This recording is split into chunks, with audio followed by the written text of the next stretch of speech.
Help me reach 1,000 subscribers. Please like the video and share your though. It's complicated. The words glowed on my screen, a public surrender of our private war. She hadn't chosen single. That would require courage. Instead, she selected the coward's confession, wrapped in digital ambiguity. I didn't flinch. I didn't call. I simply opened my camera roll. My response was a single photograph, me standing beside her married boss, our handshake firm, our smiles speaking of shared secrets. The caption whispered of conspiracy, planning big things with a visionary leader. The first domino had been tipped. For 8 years, I was the silent engine of her ascent. The rent checks during lean times, the chauffeur to client meetings, the patient ear during stress-induced storms. I worshipped at the altar of her ambition, never realizing I was just another stepping stone. The cracks appeared in subtle fractures, the unfamiliar floral perfume, the phone forever face down. The new vibration pattern at 11:42 p.m. that made her eyes dart toward the bathroom. The truth crystallized in steam-filled air, her body wrapped in a towel, her smile a fragile performance. "What?" she asked, voice pitched too high. "Nothing," I said, my smile a perfectly sharpened blade. That night, I became an archivist of our destruction.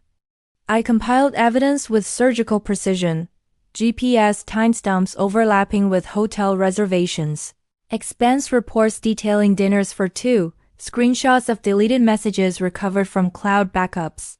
Her boss's signature appeared on every lie. I became a ghost in their corporate machine. Anonymous emails to HR hinting at ethics violations. Whispered concerns to board members about compromised judgment. I watched her grow paranoid, her guilt a visible shroud.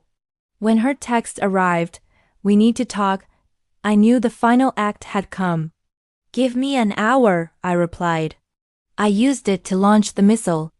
The detonation was instantaneous. Her phone erupted colleagues, subordinates, friends. Then his call, voice sharp with panic. "What has your husband done? Fix this, now." She entered our home a beautiful catastrophe. "What did you do?" she demanded, voice trembling. "Networking," I said, calm as still waters. "You posted a picture with my boss."